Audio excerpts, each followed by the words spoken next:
दोस्तों, जब से ये पता चला है कि इलोन मस्क साहब जो हैं वो ट्विटर की डील से बाहर निकल रहे हैं, तब से ये वीडियो बहुत ज़्यादा वायरल हो रही है। इस पर ऊपर लिखा है कि Twitter collecting the 1 billion from Elon Musk, यानी कि ट्विटर जो है वो $1 बिलियन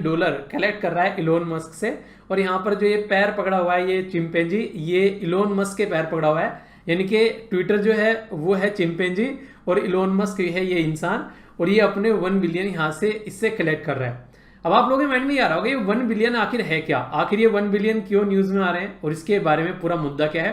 तो पूरा आर्टिकल काफी डिटेल में मैं आप लोगों से कवर करूंगा और बताऊंगा अभी इसके ऊपर। अभी हमारी कंट्री के जो काफी फेमस बिजनेसमैन है जिनका नाम है आनंद महिंद्रा, तो आनंद महिंद्रा जी ने भी यहाँ पर ट्विटर की डील कैंसिल किए जाने के ऊपर इलोन मस्क को लिखा है कि बेट टिकट यात्री, यानी कि जिस तरीके से जब कोई पर्टिकुलर पर्सन ट्रेन के अंदर ट्रेवल करता है बिना किसी टिकट के, तो उस इंसान की उपाधि दे दी गई है आनंद महिंद्रा को, आनंद महिंद्रा जी के द्वारा ट्विटर के जो बेसिकली डील को कैंसिल करने के मुद्दे के ऊपर इलोन मस्क को। पूरा मुद्दा क्या है काफी डिटेल में मैं डिस्कस करूंगा, जिससे कि आप लोग एक एक पॉइंट को क्लियर समझ पाएं। और यहां पर आप लोगों को यह भी बताऊंगा कि आखिर इलोन मस्क ये डील से बाहर क्यों निकल रहे हैं, और जब डील से बाहर निकल रहे हैं तो इसके लिए रीजन क्या दे रहे हैं। हालांकि सबसे बड़ी बात यहां पर यह है कि जब इलोन मस्क साहब के द्वारा ये डील साइन की जा रही थी तो उस टाइम पर भी लोगों को यकीन नहीं था एक्चुअली कि ये इतनी बड़ी डील हो सकती है, क्योंकि आप लोगों को पता है कि ये 44 बिलियन की डील थी। यहां पर इलोन मस्क साहब के द्वारा ट्विटर पर आए और बैठे और बोल दिया कि अपन ये ट्विटर खरीद रहे, लाया कितने में, 44 बिलियन में। तो आज लोगों को यकीन नहीं हो रहा था कि ऐसा कुछ हो सकता है, पर लेकिन ये जो है डील जो है आगे बढ़ी, कई सारी बातें इसके ऊपर होने लगी कि इलोन मस्क भाई खुद बोल रहा है तो ये तो यकीन करना ही पड़ेगा। पर लेकिन फिर भी अक्सर इलोन मस्क साहब का जो है वो रवैया, डुलमुल रवैया देखा जाता है। ये कई सारी चीजों पर अक्सर बातें बोलकर मना कर दिया करते हैं। ऐसा ही कुछ हुआ था यहाँ पर जब बिटकॉइन की बातें की जा रही थी, बिटकॉइन के इन्वेस्टमेंट के बारे में बातें की गई कि इन्होंने बोला मेरी गाड़ी जिसको खरीदनी है वो बिटकॉइन लेकर आना और मैं उसको अपनी गाड़ी दे दूंगा। फिर अगले ही दिन सुबह बोले कि यार रात ना ज्यादा हो गई थी थोड़ी सी, तो इसलिए वो जो स्टेटमेंट दी थी वो गलत थी, और अब सुबह मैं बोल रहा हूँ कि हाँ ऐसा कुछ नहीं होने वाला है। तो ऐसी कुछ चीजें यहाँ पर देखने को मिली, तो इसलिए ट्विटर को यकीन था कि ये इंसान जो है वो ऐसा कुछ कर सकता है। तो उसी के चलते यहाँ पर ट्विटर के द्वारा पहले से ही यहाँ पर बात कर दी गई, एक तरीके से आप लोग बोल सकते हैं कि यहाँ पर इस इंसान से 1 बिलियन रुपए एक तरीके से निकाले जाएंगे अगर ये डील से बाहर निकल जाता है तो, यानी कि अगर डील को कंप्लीट नहीं करता है तो इसी के अभी 1 बिलियन रुपए यहां से मांगे जाएंगे। पर लेकिन क्या इलोन मस्क इतनी आसानी से $1 बिलियन दे देंगे, तो इसी के बारे में अभी बातें करेंगे। ये डील से बाहर क्या निकले, इसके पीछे इनका क्या तर्क है, पहले हम लोग वो जान लेते हैं। इलोन मस्क साहब ये बोल रहे हैं यहाँ पर, इलोन मस्क मतलब इनके जो चीफ एग्जीक्यूटिव ऑफिसर है उनके द्वारा ये बात बोली गई है कि जिस बात पर हम लोग एग्री हुए थे कि हाँ भाई साहब हम लोग इस डील को लेकर आगे चलेंगे, वो बात जो है ट्विटर ने नहीं मानी है। यानी कि बहुत सारी ऐसी बातें हैं जो इन्होंने कंप्लीट नहीं की हैं, जो प्रोविजन बोले गए थे मर्जर एग्रीमेंट के लिए कि हाँ हम लोग इस तरीके से इस चीज को लेकर चलेंगे। तो ट्विटर के जो चेयरमैन हैं उनके द्वारा यहां पर बोला गया कि ऐसा कुछ नहीं है यहां पर, और जो जो बातें बोली थी हालांकि प्लान वे में ही चल रही है, पर लेकिन अगर फिर भी ये डील से बाहर निकलते हैं तो भाई साहब इनको कोर्ट में देखा जाएगा।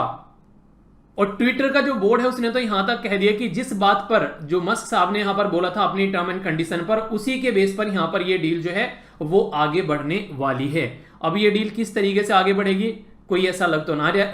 रहा नहीं है कि ये डील आगे बढ़ेगी। उसके रीजन क्या है पीछे, उसके पीछे ये रीजन लग रहा है कि जो मस्क साहब के लॉयर हैं उनके द्वारा ये बोला जा रहा है कि मल्टीपल टाइम रिक्वेस्ट करने के बाद भी, आप लोगों ने अक्सर देखा होगा, मैंने ये द हिंदू की वीडियो के अंदर भी डिस्कस किया था जब हम लोग न्यूज़पेपर के एनालिसिस कर रहे थे, कि इलोन मस्क जो है वो इसलिए खरीद रहे हैं ट्विटर को क्योंकि उनको लगता है कि इसके ऊपर काफी सारी चीजें फेक होती है, स्पैम होती है, और कई सारे ऐसे लोगों की जो फ्रीडम ऑफ स्पीच है उसका हनन होता है, तो ये उसको इंप्लीमेंट करना चाहते हैं। तो उसी के चलते चाहते थे कि यहां पर इसको लिया जाए, पर लेकिन जो कंपनी है वो अपने फंडामेंटल को मेंटेन नहीं रख पा रही है, उसके चलते यहां पर ये इशू देखने को मिल रहा है कि हम लोग इस डील से बाहर निकल रहे हैं। ठीक है, तो ये नहीं है जैसे वो बोलता है कि कपिल शर्मा आथू, ये मुझे पसंद नहीं आया, तो वही बात है। अभी यहाँ पर इलोन मस्क साहब जो है सेम पैटर्न में अपनी जो बातें हैं वो रखते हुए नजर आ रहे हैं।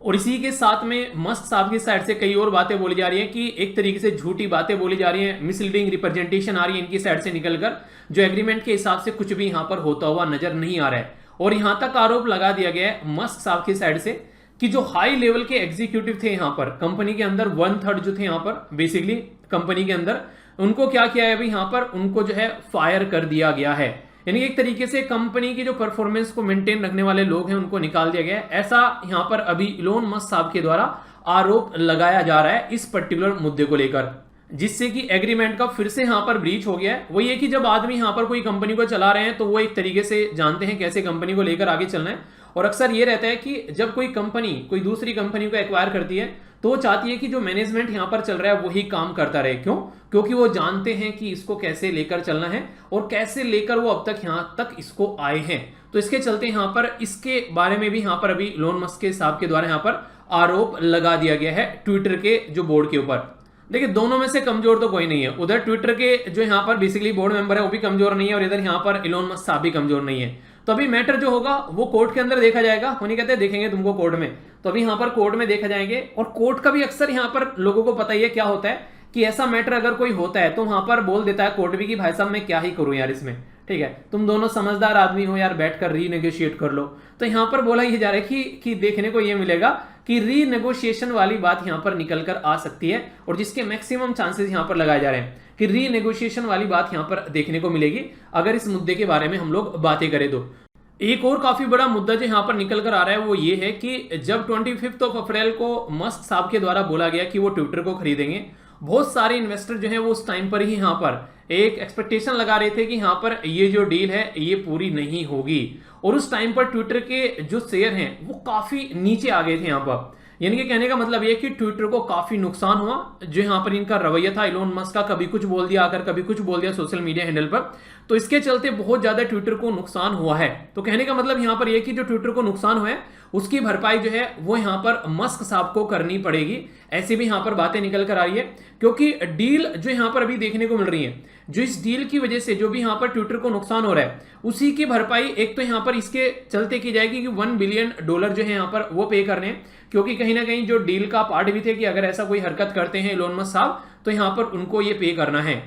ऐसा एग्रीमेंट आखिर किया क्यों जाता है? ऐसा एग्रीमेंट इसलिए किया जाता है क्योंकि इंसान की हरकतें कई बार दी जाती है, जैसे कि स्पैम बोट को लेकर यहां पर जब यहां पर बोला गया कि लेस देन 5% यहां पर टोटल यूजर होने चाहिए जो कि स्पैम करते हैं, उसके ज्यादा नहीं होने चाहिए। यानी कि इनके द्वारा कंडीशन इतनी लगा दी गई थी कि कल को चलकर सबको लग रहा था कि ये इंसान जो है इस डील में रहने वाला ही नहीं है। और डील भी कोई छोटी बड़ी नहीं है भाई, $44 बिलियन की डील थी यहां पर ये, और जो कि इनके द्वारा ट्विटर पर ही फाइनलाइज कर दी थी अपने ट्विटर पे ट्वीट कर कर कर। तो लोगों को यकीन ही नहीं हुआ स्टार्टिंग में तो ऐसा कैसे हो सकता है, पर लेकिन फिर जब यहाँ पर बातें आगे बढ़ी तो लगने लगा कि हाँ भाई कुछ भी हो सकता है। तो यहाँ पर इस तरीके से फिर चीजें आगे बढ़ी। तो आज की डेट में अगर आप लोग देख पा रहे होंगे तो ये पूरा रवैया जो यहाँ पर निकल कर आ रहा है इलोन मस्क साहब का, ये हर एक न्यूज़पेपर के द्वारा यहाँ पर कवर किया गया। तो अभी आने वाले टाइम में देखते हैं कोर्ट इसके ऊपर क्या फैसला सुनाता है। आप लोगों को क्या लगता है इसमें? मतलब इलोन मस्क साहब ने ट्विटर की डील से निकलकर बाहर सही किया, जैसे बड़े बड़े भाषण इनके द्वारा दिए जा रहे थे कि फ्रीडम ऑफ स्पीच के बारे में बात करेंगे और वो सब चीजें। तो यहाँ पर इसके मुद्दे पर आप लोग अपनी राय कुछ रखना चाहेंगे तो कमेंट बॉक्स में आप लोग